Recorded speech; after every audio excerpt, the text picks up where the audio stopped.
Okay, so welcome to our study of Isaiah tonight. We are going into chapters 17 through 20. And so I want to start off because we are continuing to speak about the oracles of doom, as I mentioned last week, the prophecies against the nations, the 10 different prophecies that are hidden through or mentioned through chapters 13 through 23. So we're like in the midst of it this week, right in the middle. So chapter 17, just to give a little bit of an overview, we're covering Damascus.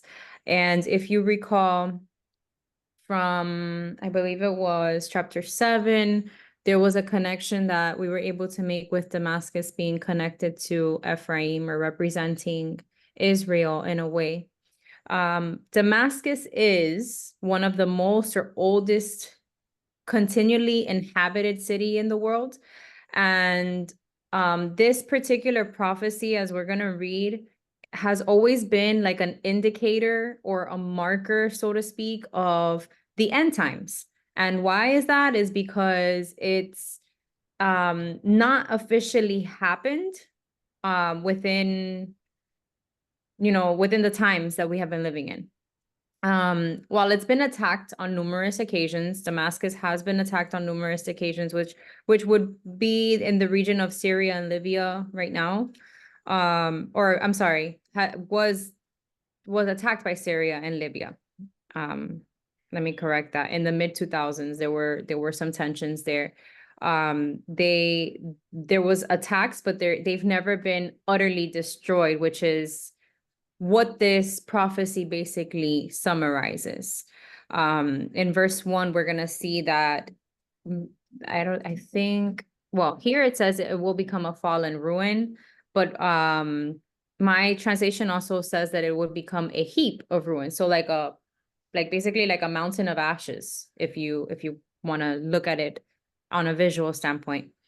But it will happen because it's a prophecy that, as we discussed last week as well, these prophecies are like a burden to the prophets who spoke them because they were called to pour these things out that were going to come to pass as admonition to the people so that they would get their lives together, change their ways, do what they're supposed to do, and come back to the Most High. And also want to point out that even again, as they have been attacked several times, this prophecy suggests that or describes that it's going to be a swift end. It's going to be something sudden and quick, not over time. So we can go ahead and start now. I just wanted to give a brief introduction on that. Let me come down here. I always have to close out these extra stuff to see it better. So who wants to start off by reading chapter 17? Oh, I'm all the way up here today. Sylvia, are you available to read right now? Yeah, I could read. Let me just make sure that I'm...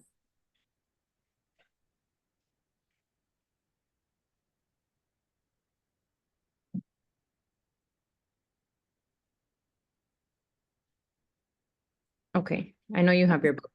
Go ahead. Yes. The burden of the cup of cursing to give Damascus drink. Behold, Damascus is removed as so to be no more a kingdom, and it should be as a city laid waste. Their cities were deserted, they're laid waste. They should be for dwelling places, for flocks of sheep. They shall lay down, and none shall make them to move away. The government shall cease from Ephraim. I'm sorry, where do you want me to stop? Sorry, I was trying to unmute. You can read through, just read the whole chapter. It's okay. Okay. The government shall cease from Ephraim, and the kingdom of Damascus, and remnant of the solitary ones from Syria, and their glory should be as the glory of the children of Israel, says the Most High of Hosts. And it shall come to pass at that time that the glory of Jacob should be humbled, and the riches of his glory should be carried away. And it shall be as when one gathers the standings harbors, and reapeth the ears with his arm. And it shall be as one that is gathering ears in the valley of giants.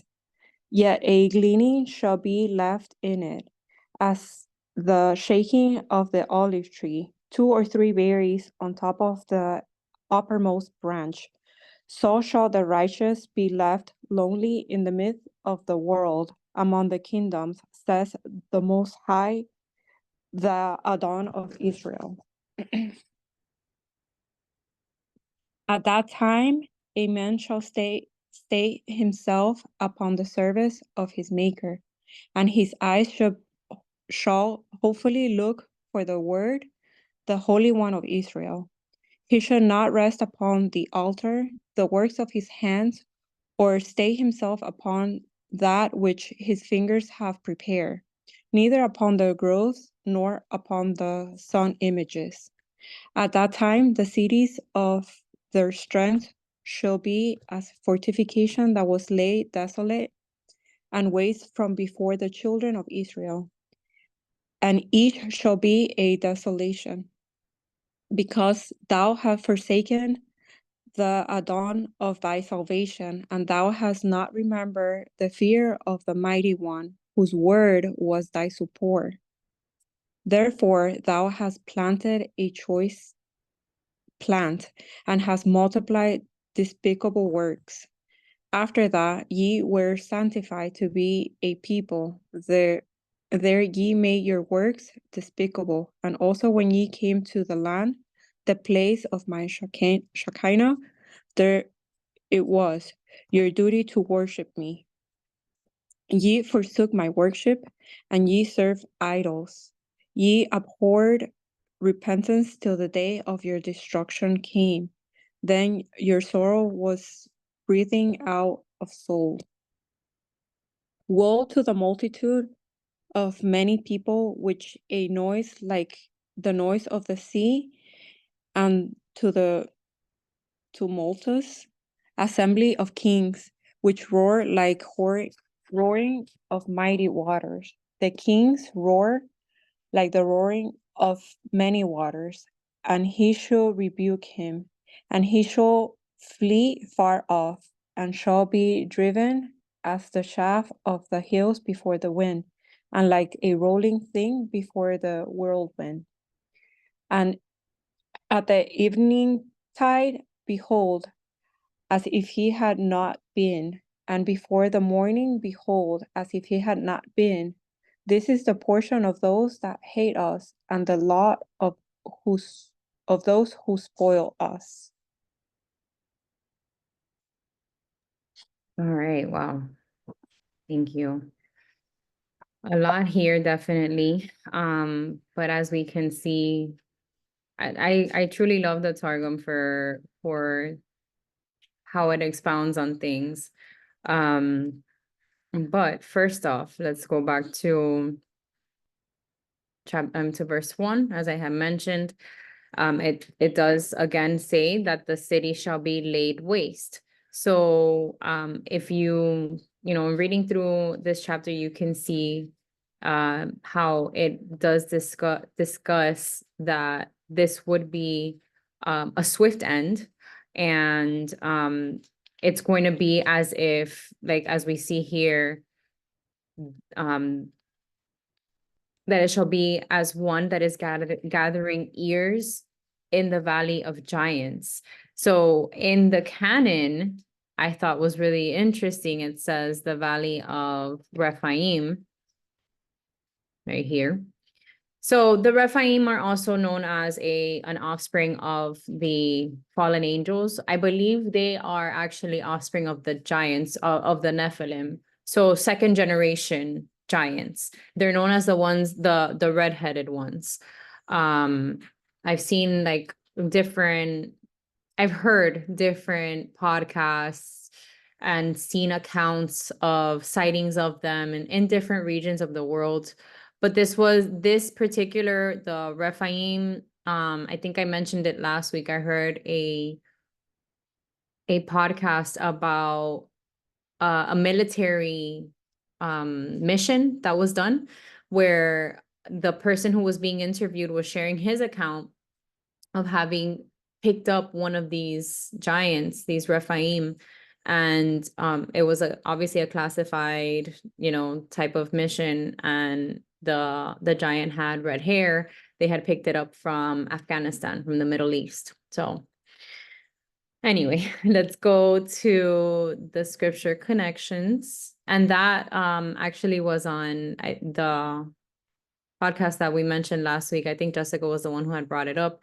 It's called Blurry Creatures, if you ever want to check it out. I've learned a lot from it. So these connections to start here, first off, I have Zechariah 9:1.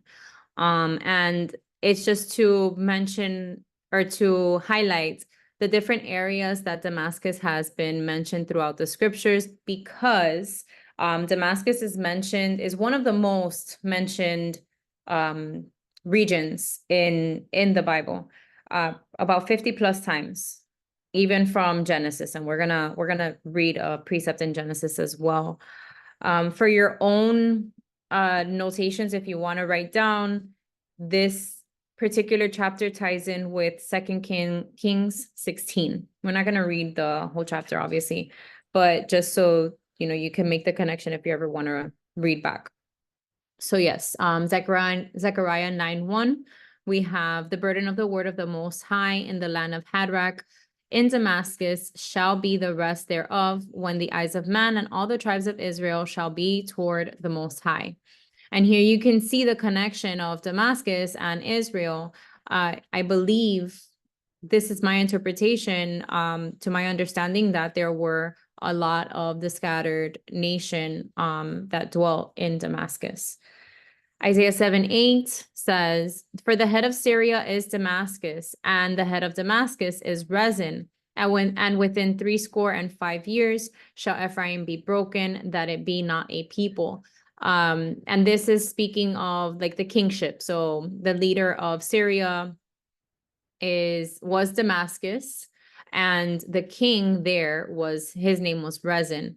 And so from that time, in the time of this king, 65 years from then was when it was being prophesied that Ephraim or Israel would be scattered. Isaiah 8:4 says, "For before the child shall have knowledge to cry, my father and my mother, the riches of Damascus and the spoil of Samaria shall be taken away before the king of Assyria." So this is the prophecy about the two sons. This was, if you recall, the two sons of Isaiah. This one is Maher Shalal Hashbaz, the one that meant swift, like it meant like swift destruction. And that so within the year or two of his birth, that Damascus and Samaria, so again, the two regions, Samaria was the capital of Israel at that time. Those two regions would be invaded by the king of Assyria. And Amos 1:3-5 says, "Thus saith the Most High, for 3 transgressions of Damascus, and for 4, I will not turn away the punishment thereof, because they have threshed Gilead with threshing instruments of iron. But I will send a fire into the house of Hazael, which shall devour the palaces of Ben-Hadad. I will break also the bar of Damascus, and cut off the inhabitant from the plain of Avon, and him that holdeth the scepter from the house of Eden. And the people of Syria shall go into captivity unto Kir, saith the Most High." So just more connections here of different invasions for Damascus, their transgression, for their going against the enemy, the father, and the enemy going against them. Another connection here in Jeremiah 49:23-27. "Concerning Damascus, Hamath is confounded, and Arpad. For they have heard evil tidings, they are faint-hearted, there is sorrow on the sea, it cannot be quiet. Damascus is waxed feeble, and turneth herself to flee, and fear hath seized on her, anguish and sorrows have taken her, as a woman in travail. How is the city of praise not left, the city of my joy? Therefore her young men shall fall in her streets, and all men of war shall be cut off in that day, saith the Most High of hosts. And I will kindle a fire in the wall of Damascus, and it shall consume the palaces of Ben-Hadad. So this is just another second, third, fourth witness, so to speak. And let's see. So there was also mention here, or a connection, because this is speaking of wars and invasions. This particular chapter ties in with Psalm 83. I don't want to read the entire the set of verses that tie in with it because they are long. It's 14 verses, but if you want to write it down, it's Psalm 83 verses 4 through 18. I'm going to get to that one in a minute, but the reason why I mention it is, well, let's go there really quick. You said 4 to 18? Yeah, it's right here on the screen. Psalm Okay. 83, 4 through 18. So here we see basically all of these different towns or these different regions that come against the people of the Most High, the Israelites, and of Judah. And just to summarize, this chapter speaks of the wars, but it also at the end, of course, has the hope that Israel and Judah would prevail because of his namesake, because they are his people. And it would cause those regions to know that the Most High is the creator of all things, the Most High over all the earth. So as I've mentioned before, all of these invasions, all of these taking down are for a purpose. It's to make his name known.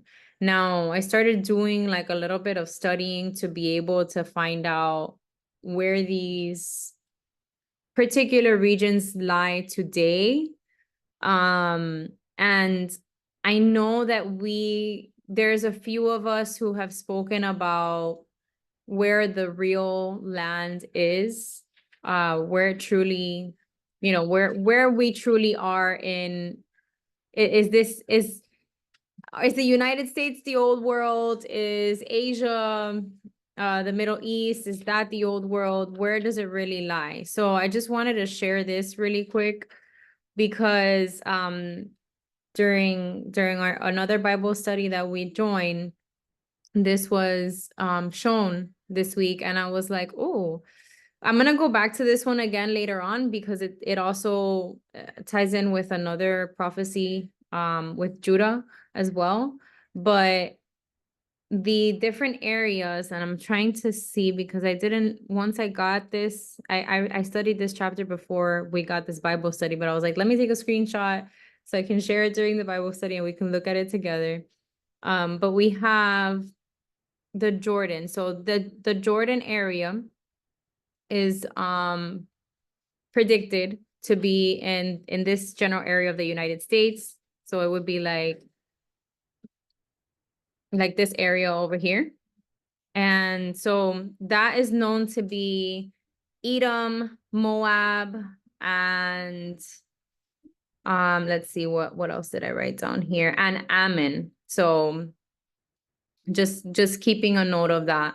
Then we have Arabia, let's see, or Iran, like the Iran, Afghanistan, Pakistan, United Arab Emirates. This is where the Ishmaelites settled. And then we also have, obviously Syria would be where Assyria was in this region right here. Turkey would be Iraq. And then we have Philistia. Let's see, do we see Philistia here?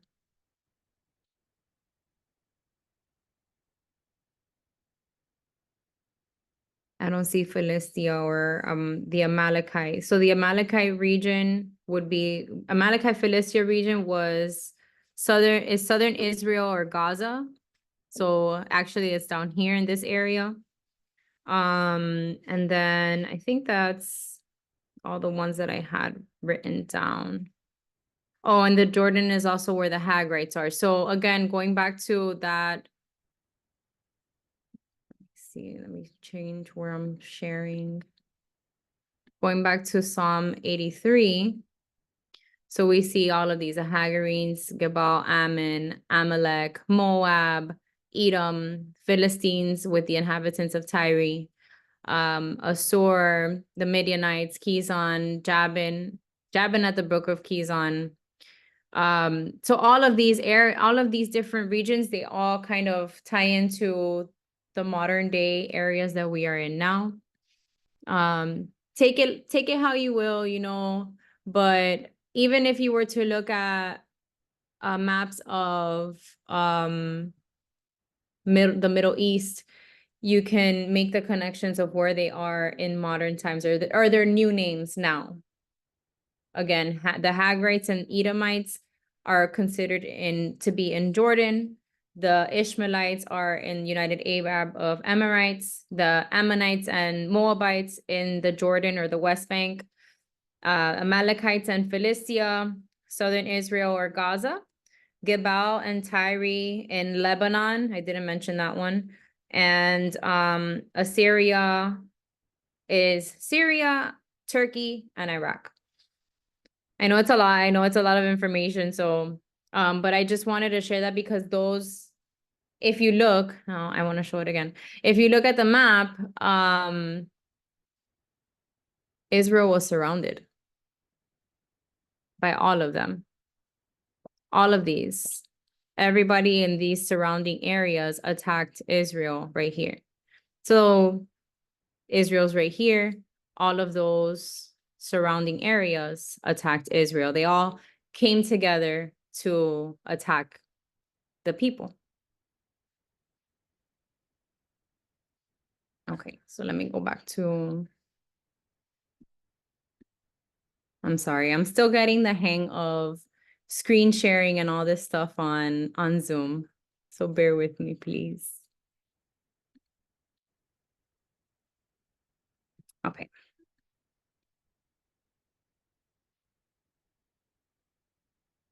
So with verse 5, let me go to the canon. And I have the NASB up tonight. I've been reading out of this one and it, for some reason, I don't know, I feel like it makes things a little bit more clear. So verse 5, it will be like the reaper gathering the standing grain as his arm harvests the ears, or it will be like one gleaning ears of grain in the valley of Rephaim. And I found that one would tie in with Matthew 13 and 30.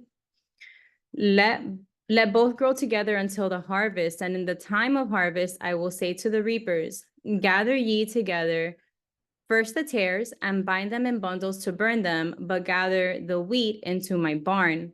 So that kind of shows you as well, like how these people that are not in covenant, these that are against the Israelites, would be harvested and thrown into the fire. Then with verse 6, Hosea 6:1 says, come and let us return to the Most High, for he hath torn and he will heal us. He hath smitten and he will bind us up. So it shows here the gleanings. Yet gleanings will be left in it like the shaking of an olive tree, 2 or 3 olives on the topmost bough, 4 or 5 on the branches of a fruitful tree, declares the Most High, the Elohim of Israel. And I'm going to talk in a little bit also about, well, just in a few minutes, about the barley, the wheat, and the grapes, because it ties in really well with chapters 15 and 18, as these are connections with Israel and Judah as well. And let's see what else we have.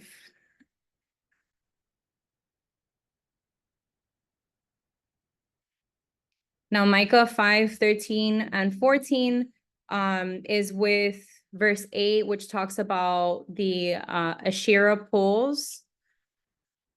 And I wanted to bring up the Targum again, because in the Targum, it actually said, nor upon the sun images, which, as we know, there's a lot of sun worship, obviously with the Roman Catholic Church.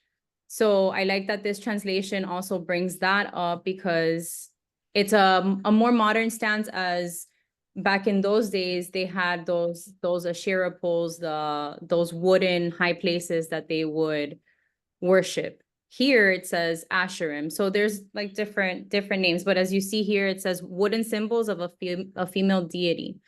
So yeah, it all connects. But Micah 5:13 through 14 says, "Thy graven images also will I cut off, and thy standing images out of the midst of thee. And thou shalt no more worship the work of thine hands, and I will pluck up thy groves out of the midst of thee. So will I destroy thy cities." So everything is going to be torn down. This is the Genesis 14 precept that I was talking about, that connects with Damascus being mentioned all throughout the canon, and early on in Genesis. Abraham went through Damascus. So let's read about it. "And when Abram heard that his brother was taken captive, he armed his trained servants born in his own house, 318, and pursued them unto Dan. And he divided himself against them, he and his servants, by night, and smote them, and pursued them unto Hobah, which is on the left hand of Damascus.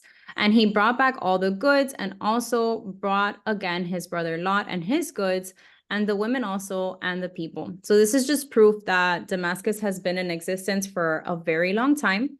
And once again, although it's been attacked very many times, it hasn't been utterly destroyed like the prophecy actually describes. Now, here we see how this prophecy ties into Israel itself, because now it's the Father is addressing his people. So he says here, "For you have forgotten the Elohim of your salvation, and not remembered the rock of your refuge. Therefore you plant delightful plants, and set them on vine slips of a strange God." So a reference to the worship of the idols.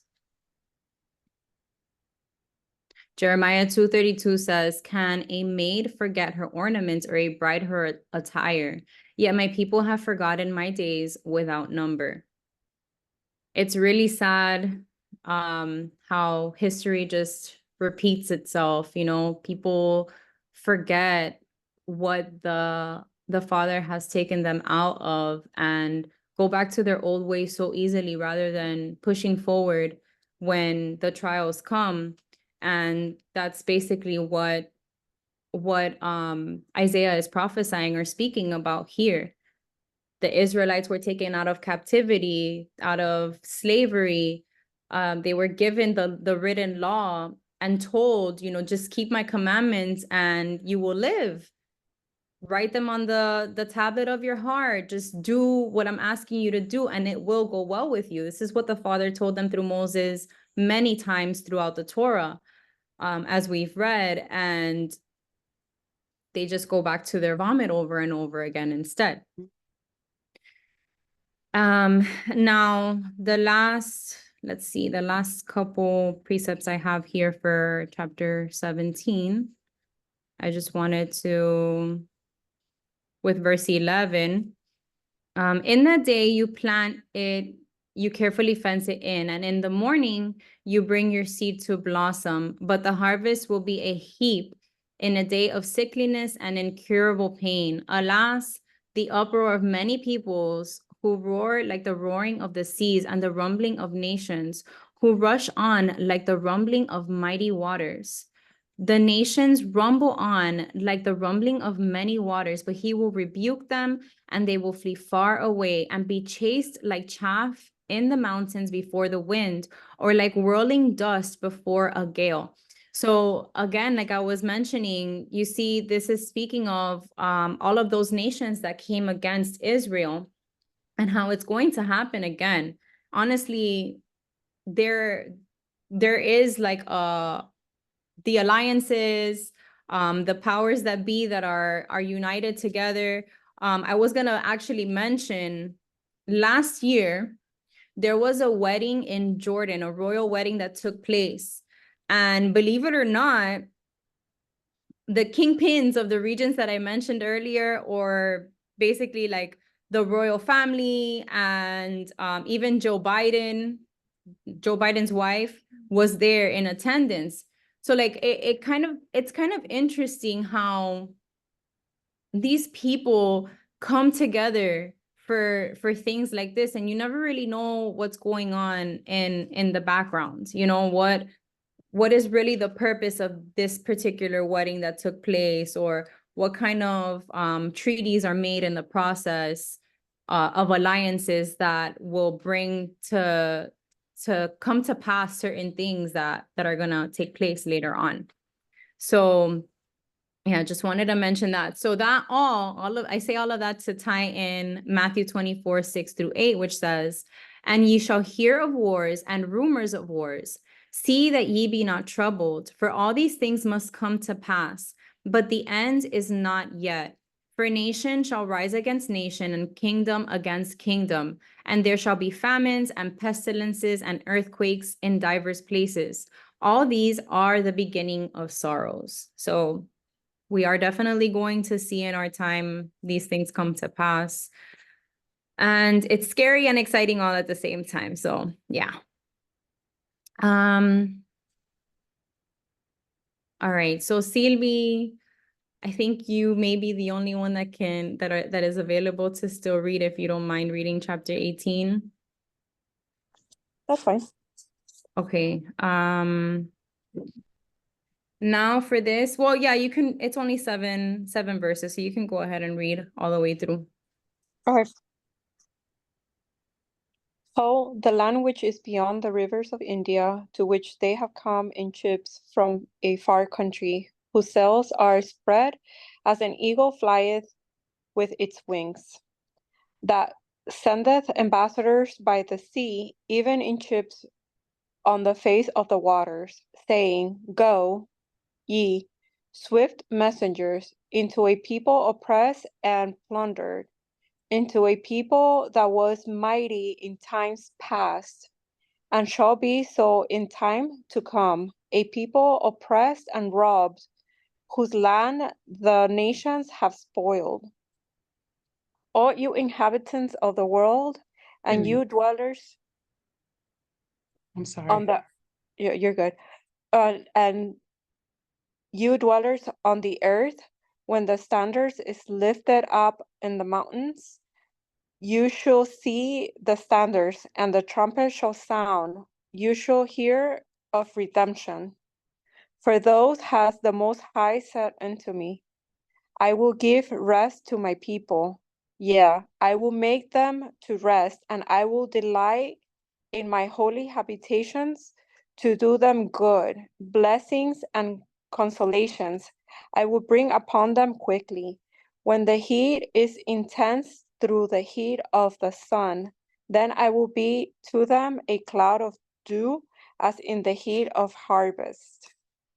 Before the time of harvest comes, the tree is ready to bud, and the upright grape bursts into a flower. He shall slay the rulers of the nations with a sword, and their mighty ones he should remove and cause to pass away. They should be left together into the fall of the mountains, and to the beasts of the earth. All the fowls of the heavens shall dwell upon them in the summer, and all the beasts of the earth shall winter upon them. At that time shall come to bring an offering to the Most High of hosts, to a people oppressed and spoiled, to a people that was mighty in times past, and shall be so in time to come, a people oppressed and robbed, whose land the nations have spoiled, into the place which is called by the name of the Most High of hosts, whose Shekinah is in the mountain of Zion. Oof, okay. So, as I mentioned, this prophecy ties very closely to Judah. And the reason why it does is because the land of Cush is Ethiopia. And it is said that Judah fled to Cush during a time, I believe it was like in the 1700s. If you look at the map before the transatlantic slave trade, there are maps that show in around the 1700s in Ethiopia a land called Nagritia, or I believe it was also called Negro land, if I'm not mistaken. I don't have the picture here, but I've seen it a few times, like probably on Reels or YouTube videos before. But so this is basically a prophecy speaking of the people in Cush, the people of Judah. And if you notice, it talks about in the canon. Let me go to the next chapter.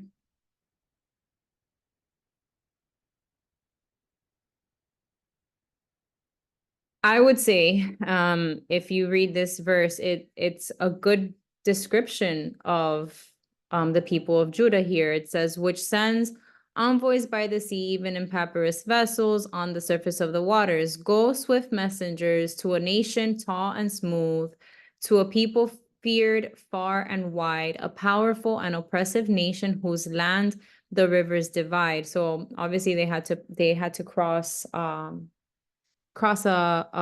body of water to get to where they landed, to get to where they settled or fled to. But this, the people feared far and wide is because of who is standing behind them, the Most High. And so I wanted to talk about, as I had mentioned earlier, the barley, the wheat, and the grapes, which would be a reference to, as we saw earlier. Hi, Liz. I'm glad you're here. Let me see who else is on. Oh, Dee is on. Anita is on too. Hi, ladies.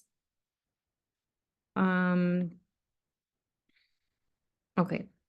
So as I was mentioning, in verse 5, we see for before the harvest, as soon as the bud blossoms and the flower becomes a ripening grape, then he will cut off the sprigs with pruning knives and remove and cut away the spreading branches. We've talked a lot about the harvest, about we read that precept in Matthew earlier about the wheat and the chaff. So I just kind of wanted to go into the barley, the wheat, and the grapes tonight, because it's been an ongoing theme that I've been seeing over and over again through different studies and different conversations. And so just to sum it up, with a few precepts and context, the barley is considered the mature people, the early to mature, the first fruits of spiritual maturity, or the elect ones.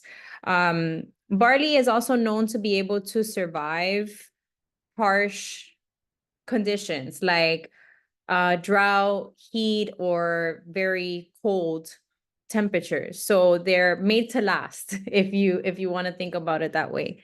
The wheat is maybe the church in general, the ones that will be sifted by fire through a purification process. And then we have the grapes. The grapes are the unbelievers who have neither been justified or sanctified and will have to go through judgment. This is all talked about also in Revelation 14. We're going to read one of the precepts there as well. But the winepress depicts God's wrath and judgment. So, the winepress pressing on the grapes, producing the wine. And also the lake of fire, if you kind of make those connections, the grapes are basically shattered. They're pressed down really, really roughly. So we have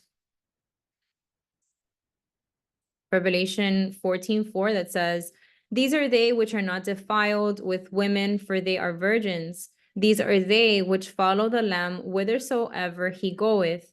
These were redeemed from among men, being the first fruits unto the Most High and to the Lamb." And that's the reference to the barley. Then I found this in the Song of Songs, and I don't know if you have read the Song of Songs with the eyes of Torah and with the eyes of who you are as a grafted in Israelite, but the book of Songs is such a beautiful love letter to the Most High's people, those who have chosen to be grafted in, and as one of the wild olive branches, because he speaks about his love for them. So let's read this. "The fig tree putteth forth her green figs, and the vines with the tender grape give a good smell. Arise, my love, my fair one, and come away. O my dove, that art in the clefts of the rock, in the secret places of the stairs. Let me see thy countenance. Let me hear thy voice, for sweet is thy voice, and thy countenance is comely. Take us the foxes, the little foxes that spoils the vines, for our vines have tender grapes." So this is an all-encompassing as well, because it's speaking of those who he loves, those who he is going to, who he wants to give that love to come away with him. But then we see in verse 15 how it talks about the little foxes, the ones that spoil the vine. I would say that those again are the grapes. They're like the ones who are not going through the sanctification process and don't really care to. The unbeliever. I have a few more connections in this chapter. So let me go back up. So with verse 1,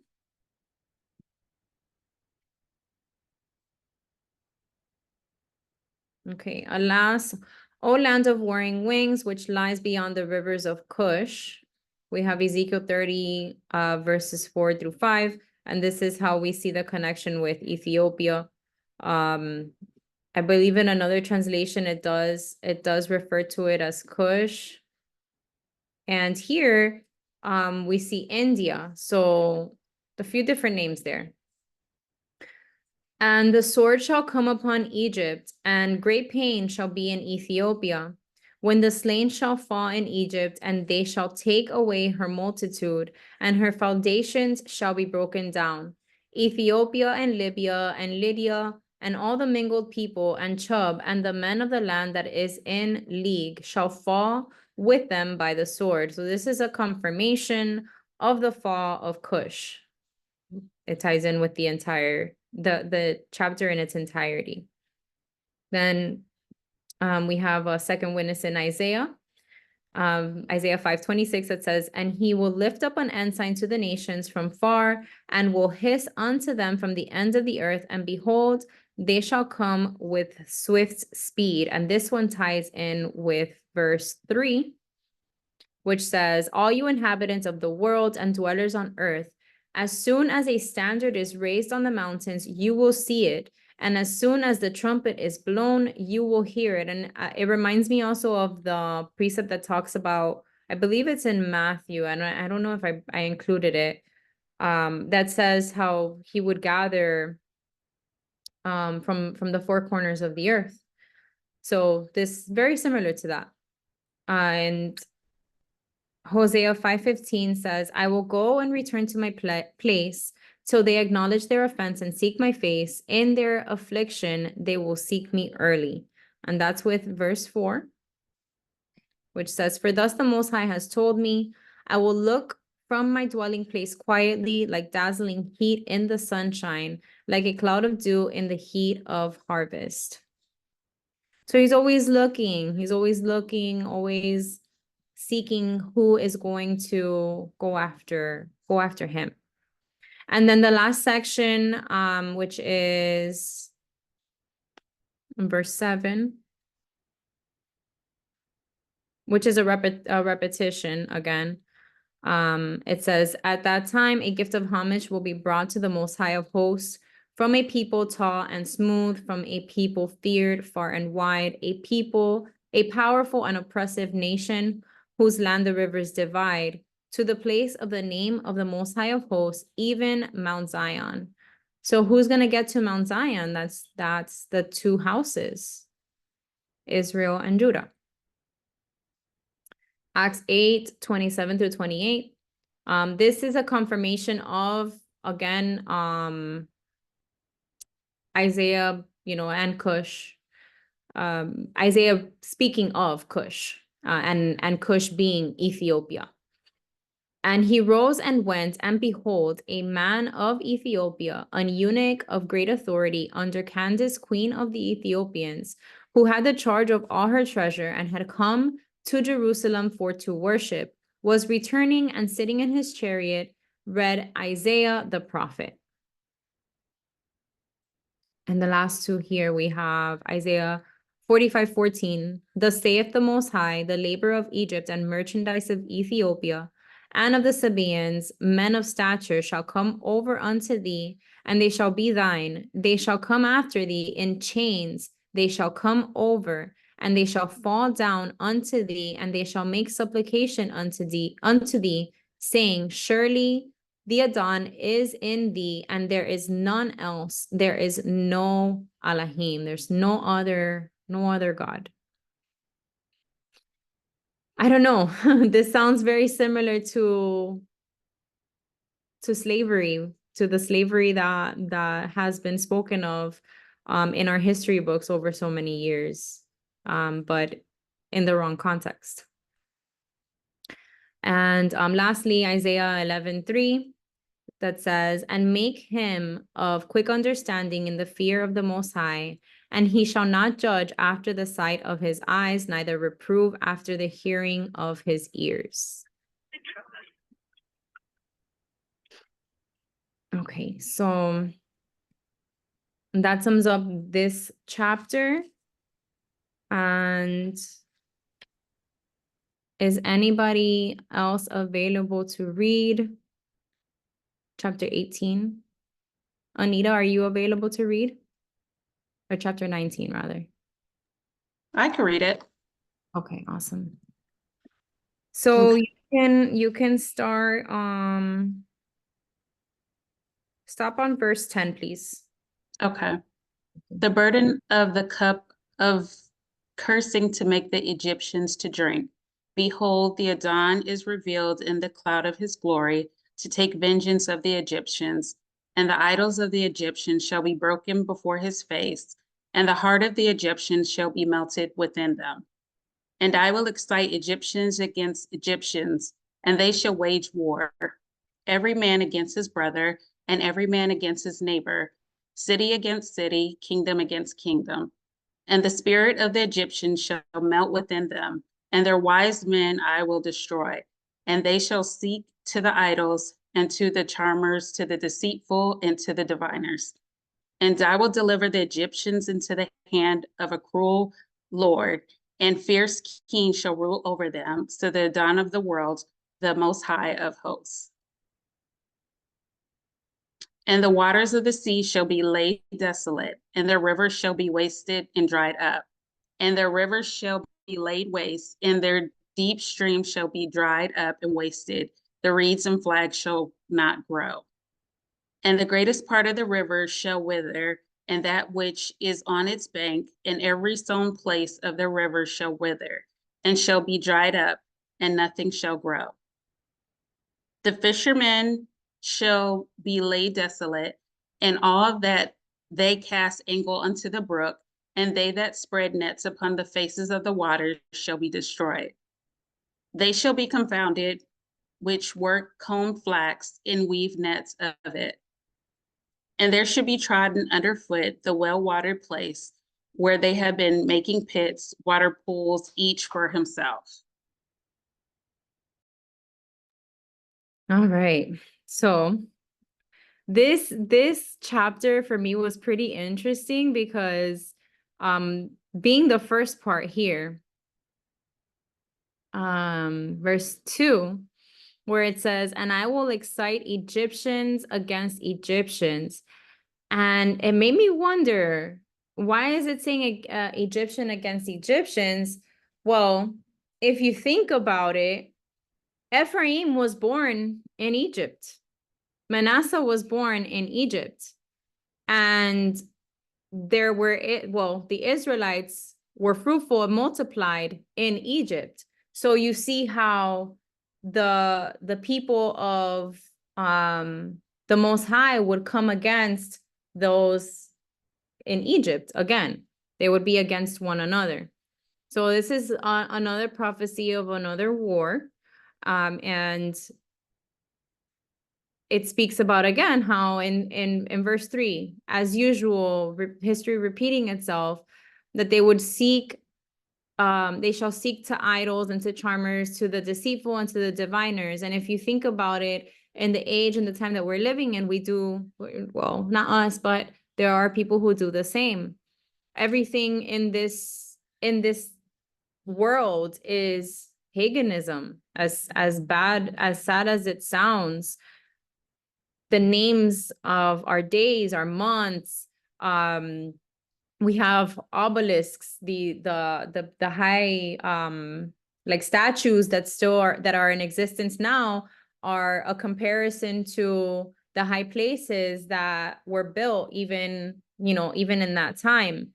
The holidays, the dollar bill that says in God we trust. What God? What God are you trusting? It's just there's a bunch of paganism, a bunch of symbolism all throughout that we don't necessarily identify or that we overlook just because it's been normalized. So I wanted to do, well, I did a little word study.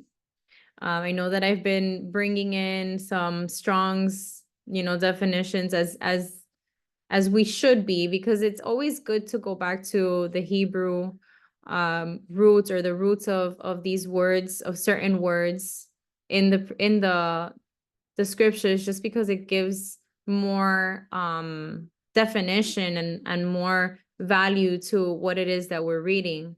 So with I want to say verse 3. Let me see here. Well, with verse 1 and verse 3 is mentioned.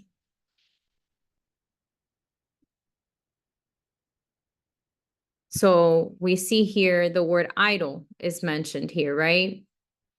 So I wanted to just make a comparison to the gods of the age and the Most High Elohim that we serve. There's a distinction between the idols mentioned and our one true living Elohim in Exodus 3:14. If you know what Moses was told, who Moses was told that our Heavenly Father was, or what his name was.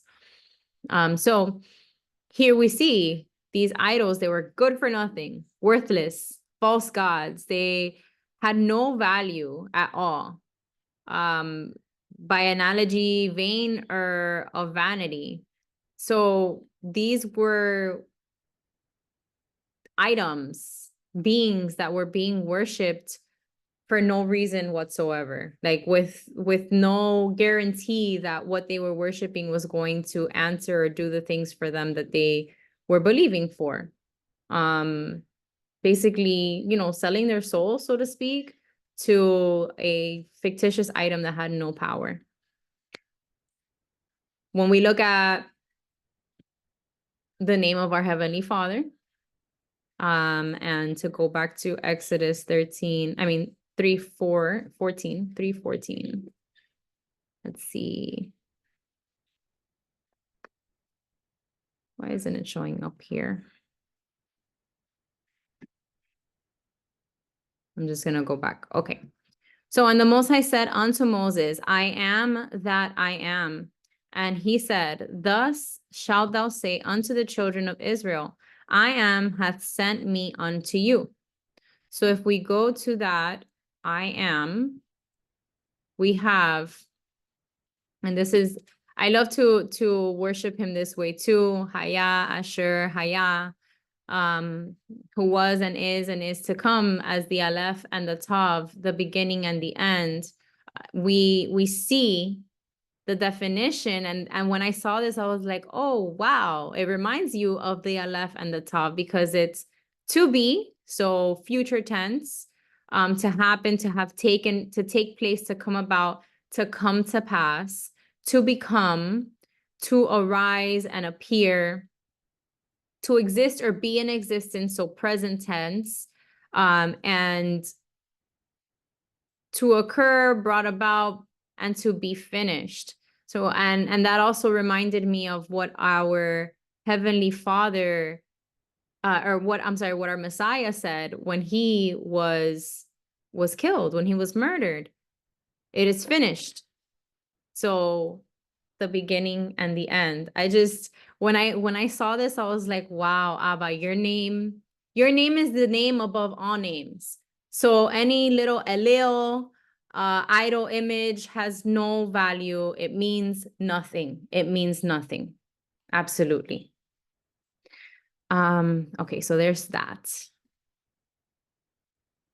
Now we have a few scripture connections here. So starting with, let me see.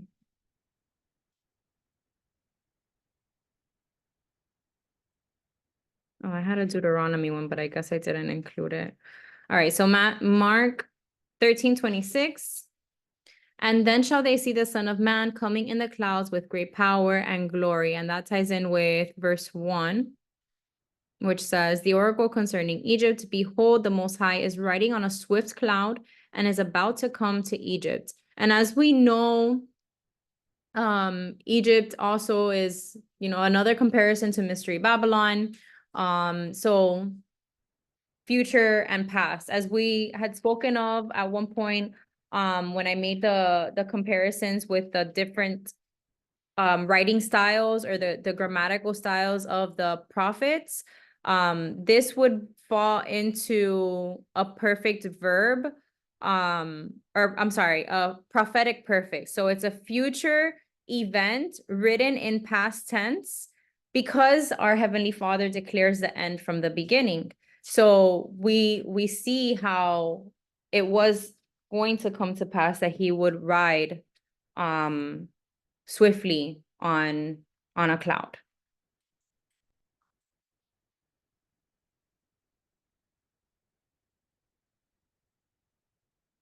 Then we have 1 Samuel 28:13.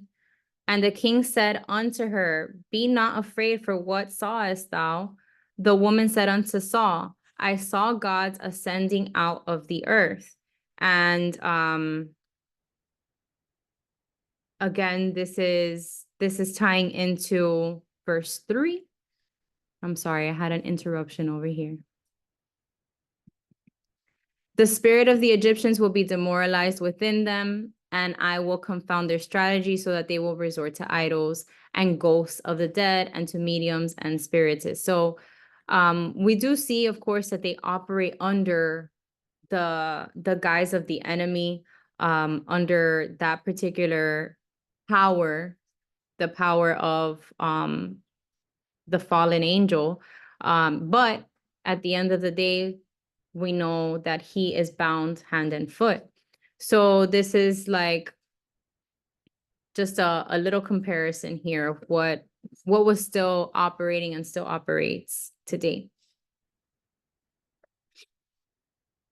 And we can even compare that now to what do we consult? The news, the media, even artificial intelligence, always looking at the headlines for guidance on what's going on. I know I shared a few things before we started the recording of things that took place yesterday.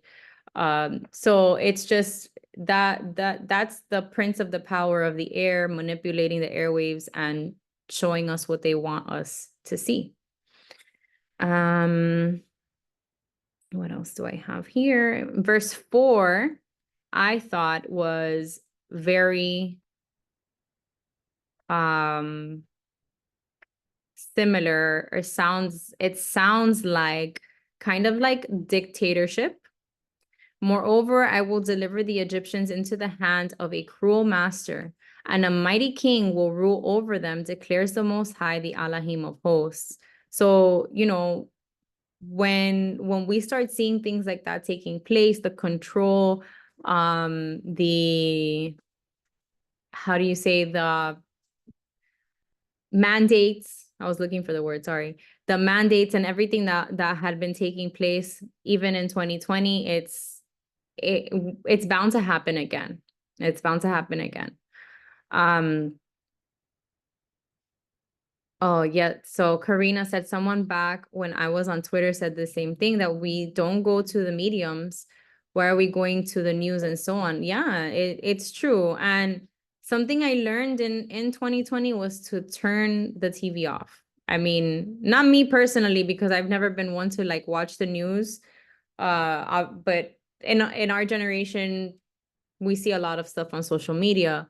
My parents' generation, my dad, bless his heart, he had the TV on all day long, the news on all day long, watching the little death count, you know, feeding into that fear, feeding into the fear mongering, which that creates like a trauma-based type of attachment to comply and to obey, no questions asked. So that's basically what people fall into when difficult times come to pass. So imagine if we were to go to war, what's going to happen? Everybody's going to be watching social media, watching television, the news, to see what the new updates are on what's going on and how to prepare and things like that, when really what we should be doing is staying in here and understanding that all of these things had to happen. And yeah, I hate the news too. I mean, even, and I hate to say it because, you know, we all fall victim to it. Even on social media, we easily go on there and start to make comparisons to our own lives and how we see, because obviously everybody shares the highlight reels of their life, all the good things that are happening. And so we make comparisons of how we think that our lives should be going at any particular stage. So yeah, it's a lot of mind control, a lot of predictive programming, a lot of things taking place that subconsciously we don't realize we are complying with or participating in. All right, so absolutely lots of vanity of vanities. Yes. The last thing that I wanted to mention before we keep going, with verses 9 and 10, just to make a comparison here to how things are going now, even now.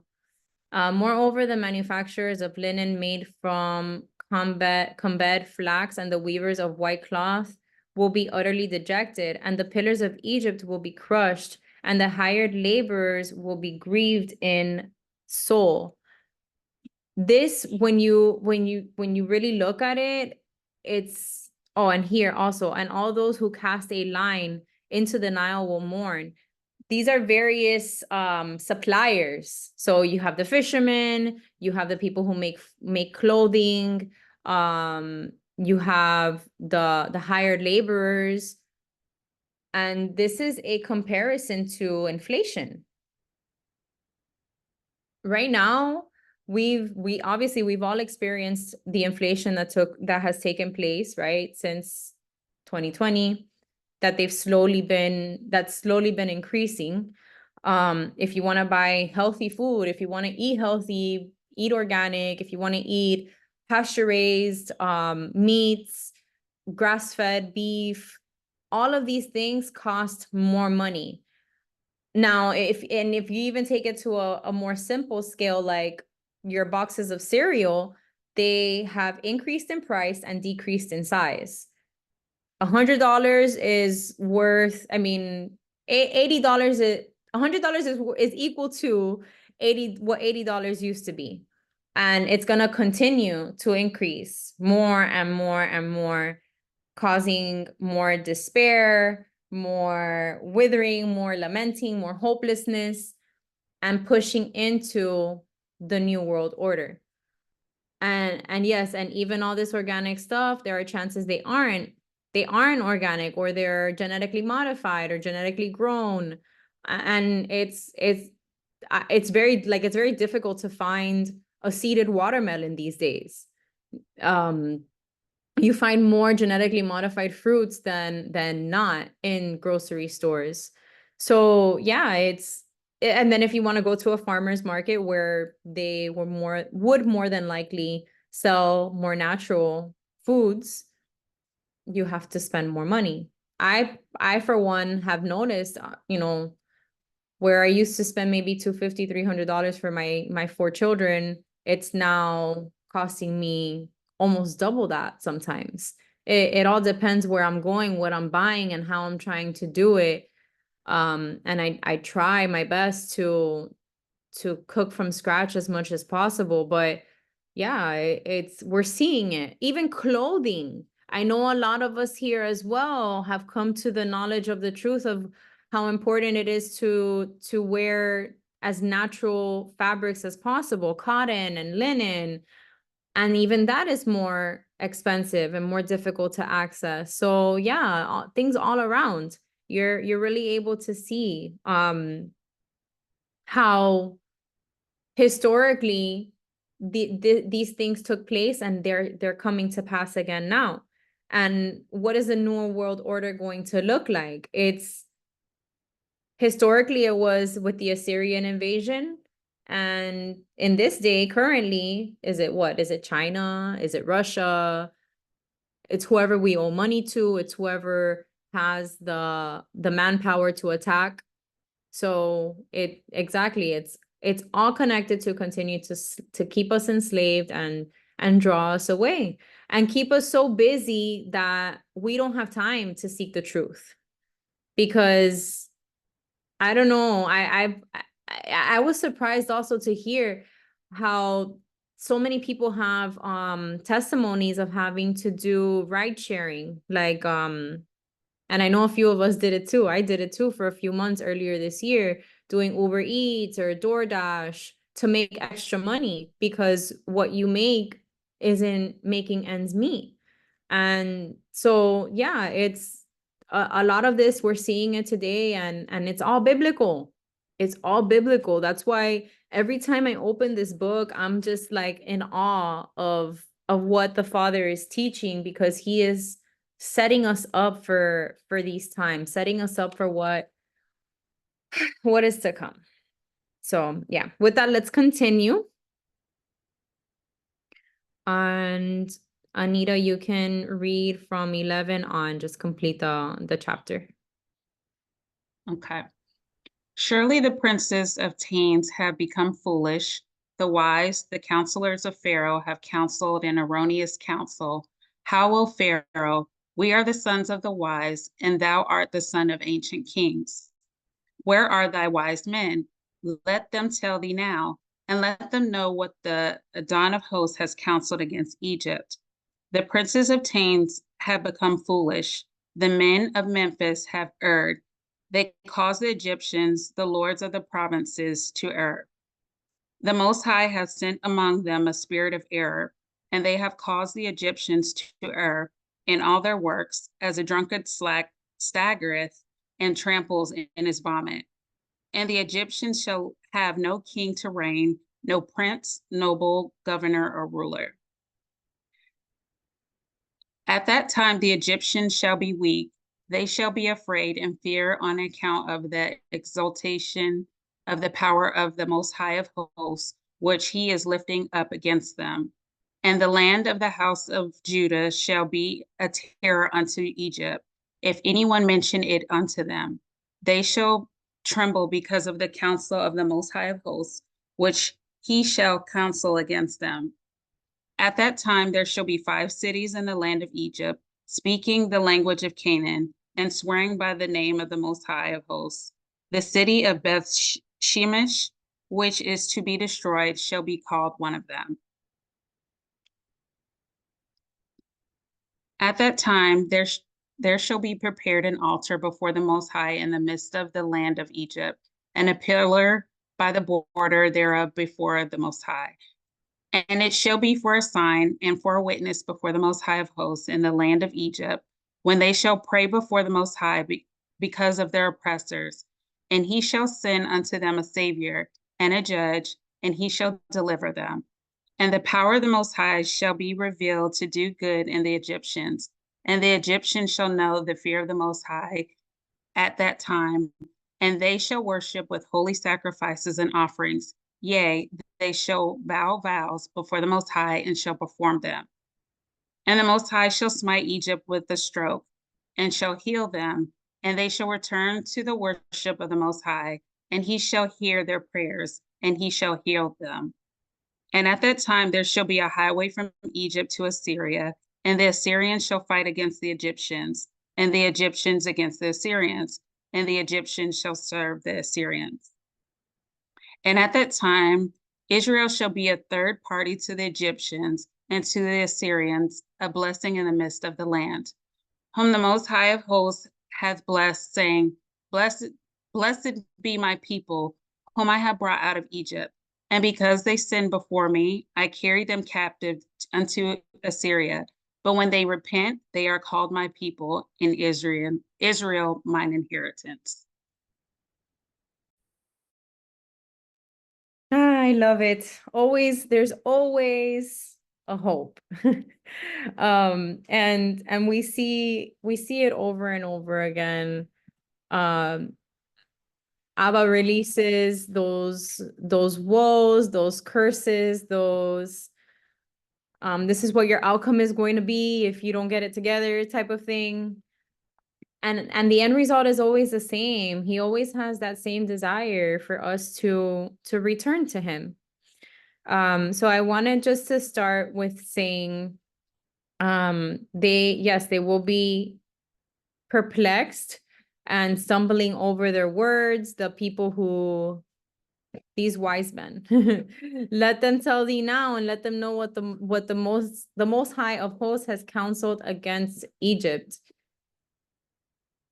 So the people may want to be, trying to find their wise men, their soothsayers, necromancers, all of those things, however you want to call them, tarot readers or the babalao, santeros, all of those things of today. But they're all gonna see the truth of who our Heavenly Father, that Haya, the beginning and the end, what he's gonna do. Let's see. So with verse 16, here it says at that time, and I believe in the canon and my NIV, it says in that day. And whenever I see in that day, for me, it's a reminder of end times. It's a reminder of what's to come in that day or in the last days. And so that's what I believe this is speaking of, is a future prophecy. So in that day, the Egyptians will become like women, and they will tremble and be in dread because of the waving of the hand of the Most High of hosts, which he is going to wave over them. I don't know. For me, this sounds a lot like transgenderism, like that beta male mentality that we hear about a lot now too. It just sounds very similar to that. So there's that. And then we have the Egyptians again, well, they'll become like weaklings is what it says in my NIV. But as we saw, it says they'll become like women as well. So yeah, beta male, transgender, a lot of the how we see the Moloch. I'm trying to think of the word. Oh my goodness, if anybody remembers what the word is when the two genders, I forget what the word is. I believe it starts with an A, but I can't remember it right now. So yes. Non-binary stuff?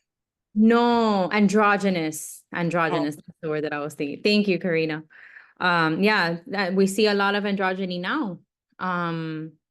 Even like women wanting to dress like men dressing like women, all the cross-dressing.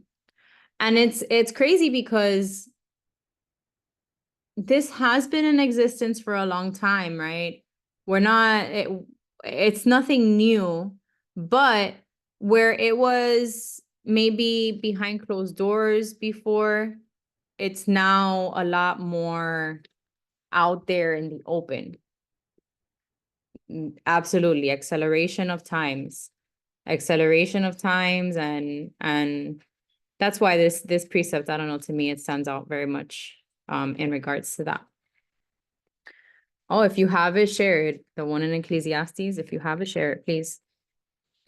So now for verse 18.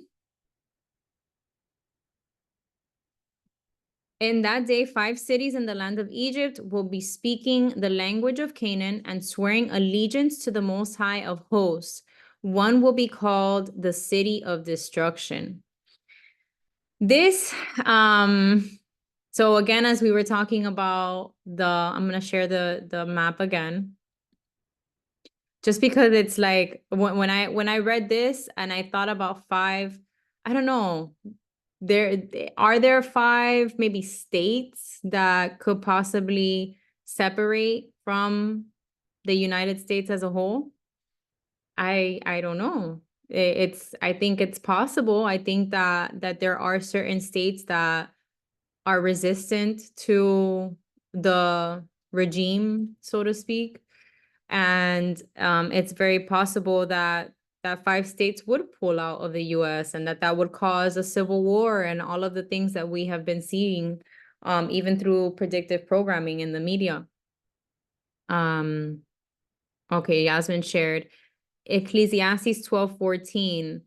For the Most High shall bring every work into judgment, including every secret thing, whether it be good or whether it be evil. Amen. Yes, absolutely. That's a really good one.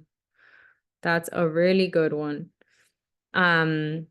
So we can look at the Septuagint. I believe I have the Septuagint pulled up here for this.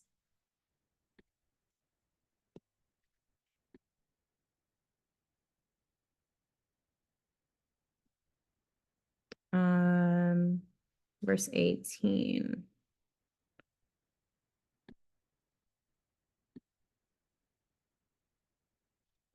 In that day, there shall be 5 cities in Egypt speaking the language of Canaan and swearing by the name of the Most High of hosts. One city shall be called the city of Azadek. And I believe in another translation of the Septuagint, it said Alexandria. So this is just to make a reference to like the historical prophetic portion of it, how this was something in the past as well. Or we see that Egypt was going to have a people that rewrote the Bible in 150 BC in Alexandria. And that's when the Septuagint was actually written. That's what I had noted here, actually, now that I remember.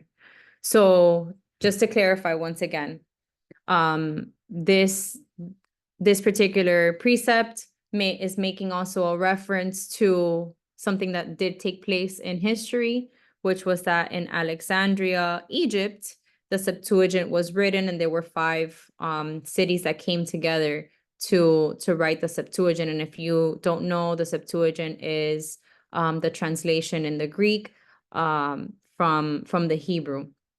And they did their best to bring the essence of the scriptures as best as possible to make it connect as much to how it was written originally. All right, so going on.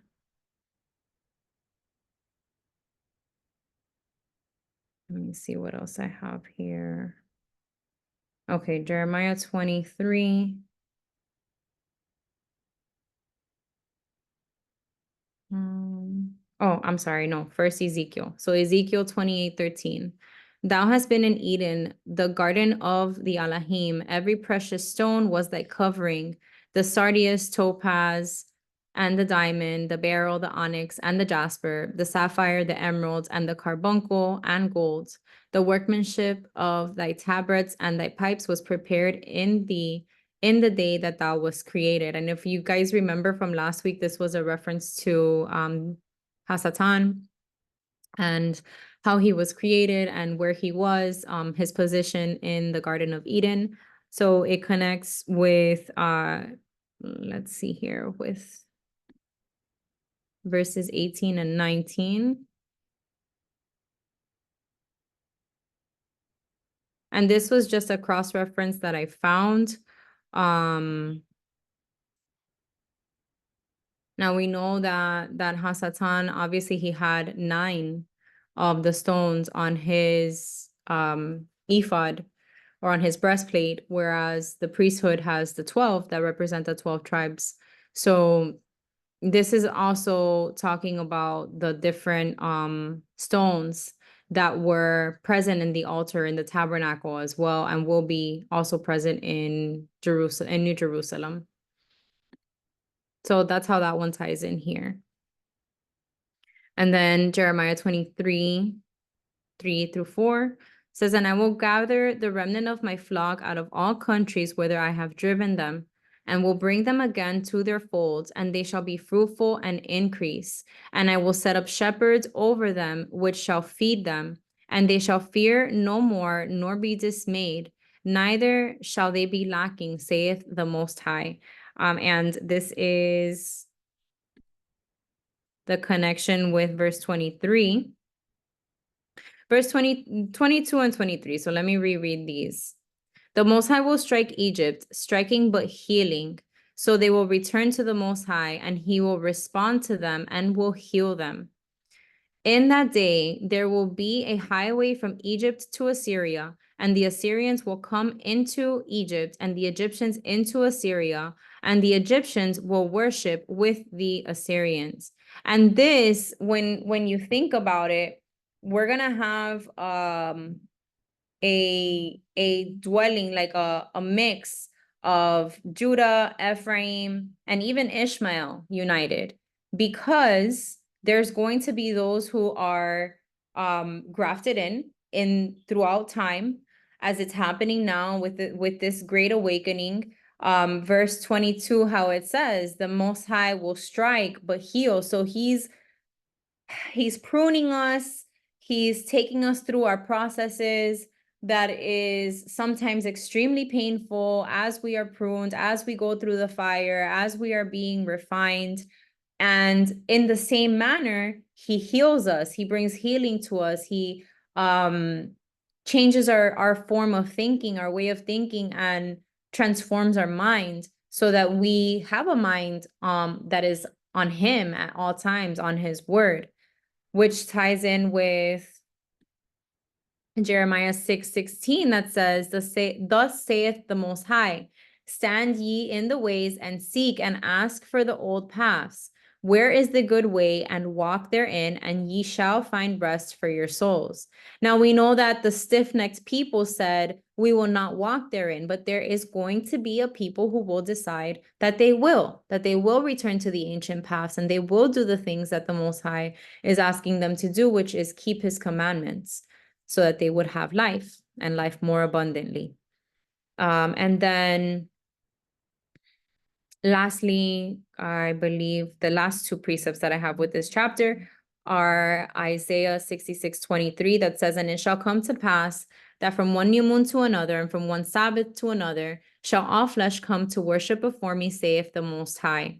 And Zechariah 14:16, "And it shall come to pass that everyone that is left of all nations which came against Jerusalem shall even go up from year to year to worship the King, the Most High of hosts, and to keep the Feast of Tabernacles." And as I mentioned earlier, I believe it was in chapter 17, we see how Israel was a very small portion in the midst of all of these other nations, referring back once again to Psalm 83, where you see all of these nations listed that came against Israel. So all of these nations are going to come together, and what they're going to do instead is go and worship the Most High together, and it's going to be a beautiful thing.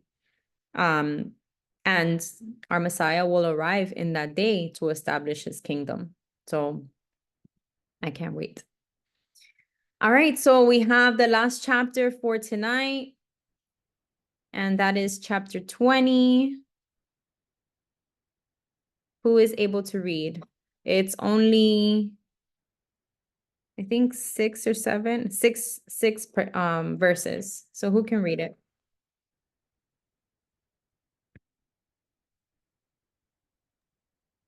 I can read it. Okay, thank you. You can just read all the way through. Okay. In the year of Tharthan marched to Ashdod, when Shargun, the king of Assyria, sent him, and he waged battle against Ashdod and subdued it. At the time the Most High decreed by Isaiah, the son of Amoz, saying, "Go and remove the sackcloth which is in thy loins, and put off thy sandals from off thy feet." And so he did, walking naked and barefoot. And the Most High said, "Like as my servant Isaiah hath walked naked and barefoot 3 years for a sign and wonder upon Egypt and Cush, so shall the king of Assyria lead the captives and the captivity of Cush, the young and old, naked and barefoot, even with their shame uncovered, to the disgrace of Egypt. And they shall be afraid and confounded because of Cush, the place of their confidence, and because of Egypt, their boasting. At that time, the inhabitant of this island shall say, such is become the place of our trust, to which we are hoping to flee for help, to be delivered from before the king of Assyria. If hitherto they could not deliver themselves, how shall we be delivered?" Wow, this one is it's heavy, sad because of what Isaiah has to do, what he's assigned to do. And I feel like this is a foreshadowing also of just the nakedness, that we should come to him stripped of ourselves, and even also the putting off thy sandals, just all of this is very very prophetic as well. So first off, tying into the multiverse here, retrieval. Okay. So I have Psalm 137:6 that says, "If I do not remember thee, let my tongue cleave to the roof of my mouth. If I prefer not Jerusalem above my chief joy." And I feel like this is a reference to New Jerusalem, and we see it here as well in the end.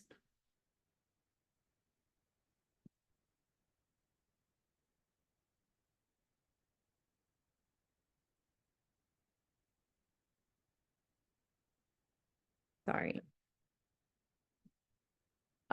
So we see here with this how this is like what Isaiah is called to do, so that he can again admonish the people of what their promise is for New Jerusalem. And then there's a connection that was made as well. I believe it was, yes, it's Ezekiel. This is a little bit long. I'm gonna summarize it because Ezekiel did something similar, was instructed to do something similar when he was basically speaking against Israel as well. So he was instructed to lay on his side for 3 years. And it was a way, let me go back to see. Verse 4 says, and this is Ezekiel 4. So verse 4 says, lie thou also upon thy left side, and lay the iniquity of the house of Israel upon it. According to the number of the days that thou shalt lie upon it, thou shalt bear their iniquity. So in the same way, as Isaiah had to walk naked, with sandals off through the streets and prophesy, Ezekiel was forced to lay on his side for 3 years without moving. And so we see how these, I feel like this was a dramatization, you know, like they had to make a physical display of what the Most High was trying to convey through the messages that he was delivering to the people. I don't know, yes, prophetic acts, these prophets, I mean, when you think about how these prophets had done what they did, how they spoke, the messages that they had to deliver that were not pretty messages in comparison to the prophets of today. Yeah, they were going through it, but that was their assignment, like their burden, like they had to release these messages, whereas we see now the prophets that prophesy today, what are they prophesying? Prosperity and a new house, new car, your husband, like all these different things that the itching ears want to hear. And yes, they are false prophets, whereas these prophets had the urgency, like Yasmin is saying. Yes, that we have to have that same urgency. I'm preparing another study for a topic on identity next week, and I'm gonna use Jeremiah 1:5. I know it's a very common verse, but a lot of people don't pay attention to the meaning behind the word prophet in that verse, that it says, I appointed you as a prophet for the nations.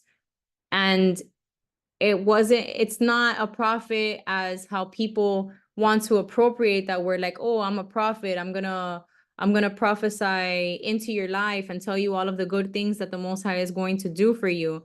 No, you're a spokesperson for the Most High, and that's what you were called to do, is to carry and release that burden that he gives to you.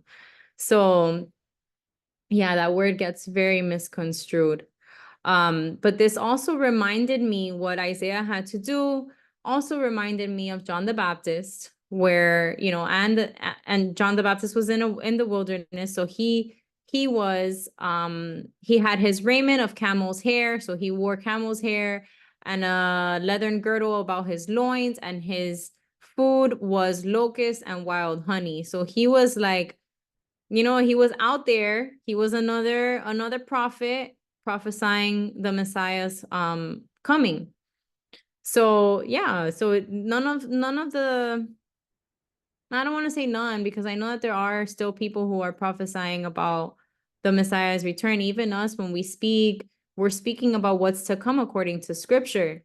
And so yeah, we're prophesying it because we know that it's going to happen, and we've read through the word, and we're reverberating what he has given to us to share.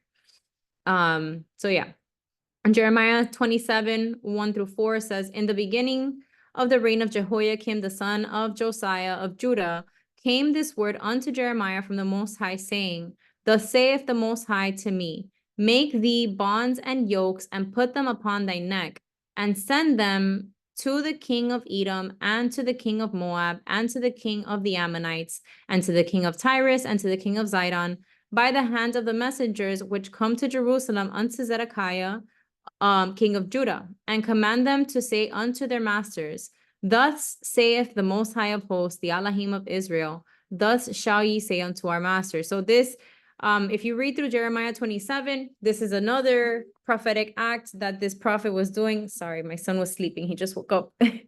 Another prophetic act that this prophet did to display, to make a physical display of what the message the Most High was trying to convey. I'm gonna go off camera. All right, and just a couple more precepts here. Ezekiel 5, 1 through 4 says, and thou son of man, and this is another prophetic act or physical display that Ezekiel did. And thou son of man, take thee a sharp knife, take thee a barber's razor, and cut it to pass upon thy head and upon thy beard. Then take thee balances to weigh and divide the hair. Thou shalt burn with fire a third part in the midst of the city when the days of the siege are fulfilled. And thou shalt take a third part and smite about it with a knife. And a third part thou shalt scatter in the wind. And I will draw out a sword after them. Thou shalt also take thereof a few in number and bind them in thy skirts. Then take of them again and cast them into the midst of the fire and burn them in the fire. For thereof shall a fire come forth into all the house of Israel. Over and over again, these prophets, they had to deliver difficult messages, very difficult messages. They had tough assignments. Just two more scriptures here, and then I have one from Sirach. Ezekiel 21, 6 and 7 say, sigh therefore, thou son of man, with the breaking of thy loins and with bitterness, sigh before their eyes. And it shall be when they say unto thee, wherefore sighest thou, that thou shalt answer? For the tidings, because it cometh, and every heart shall melt, and all hands shall be feeble, and every spirit shall faint, and all knees shall be weak as water. Behold, it cometh and shall be brought to pass, saith the Most High. And lastly, Matthew 5:13, ye are the salt of the earth, but if the salt has lost its savor, where shall it be salted?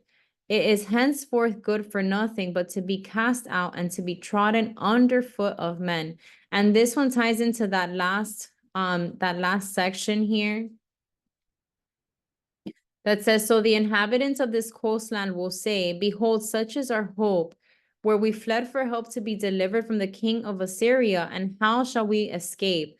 So the connection that I made with that was like, we are called, of course, to be those preservers of his word, to be the ones who are following his ways.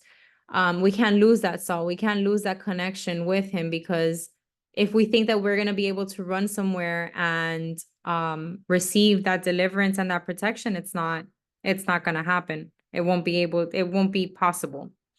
I also wanted to point out in verse, let's see, and I'm sorry again for talking about this, but it's like it comes up so often in these precepts, but in these chapters. So the king of Assyria will lead away the captives of Egypt and the exiles of Cush, young and old, naked and barefoot, with buttocks uncovered, to the shame of Egypt. As I mentioned earlier, the exiles of Cush, the exiles of Ethiopia, the exiles of Judah, it's all one and the same. This is a reference to slavery. I believe it's a reference to slavery. And now we see this is also being connected here. Buttocks uncovered. I don't know. Humor me here. But there is a lot of connections being made now with these two movements that is very demeaning to the people, to the tribes, and Aren't they uncovered too in movies? Yes, yes, exactly. They're being made naked and shameful but what I find interesting with these two movements being connected, it's like why does there have to be this connection being made? Why does it have to be normalized, like if like elevating the alphabet group with the rights of people of color? Like it doesn't make sense, and it shouldn't be that way. To me, like the Black Lives Matter movement in Babylon is just like King Hezekiah running to Egypt for help in their time. So Judah asking for help from Egypt. So people of color now looking to Mystery Babylon, looking to the government to help them, to be their deliverance, when really they should be coming to the knowledge of the truth of who they are, what their inheritance truly is, where they came from, and the fact that they are the Most High's people. I think that would give more ammunition than turning towards the government for help, for assistance and support. But that's just me. Now, lastly, we have Sirach 48, verses 17 through 22. And it says, Hezekiah strengthened the city's defenses, and he provided a water supply. He tunneled through rock and with iron tools, and he constructed storage tanks for water. During his rule, Sennacherib moved on Jerusalem, commissioned the field commander, and departed. The field commander attacked Zion and made great boasts in his arrogance. Then the people's hearts and hands were shaken, and they were in agony like a woman who is in labor. They called upon the Most High, who is merciful, reaching out their hands to him. The Holy One at once heard them from heaven, and he rescued them through Isaiah. The Most High struck down the camp of the Assyrians, and his messenger destroyed them. Hezekiah did what was pleasing to the Most High, and he kept the ways of David his ancestor. As Isaiah the prophet, who was great and whose visions were reliable, he commanded. So we see a second witness here that all of Isaiah's actions weren't for naught. They weren't for nothing, you know? He moved around and did the things that he did with a lot of sorrow, but thankfully there was a result. Hezekiah listened to him, and the doom that was promised was somewhat overturned. Now, of course, we know that as the story continues, Hezekiah has his son and we see that they do go back to worshiping the idols, and under the rule of I believe it's Hezekiah's son is when Judah goes into exile. So that's the importance of understanding as well, that from generation to generation, there's only so much that we can do as parents to protect our children. We need to make sure that we are teaching them, training them up in the way that they should go, the way that they're supposed to walk, so that when they get older, they can keep the same ways, they don't depart from it, and they can receive the promise as well. I don't think that I have anything else to share at this time. Does anybody have anything that they want to share before we conclude for tonight? I just had a question. I wanted to jot down which chapter from Sirach. Sirach 48, Okay. verses 17 through 22. Okay, thank you, Steffi. No problem. So thank you all for joining me. I'm going to go ahead and stop the recording.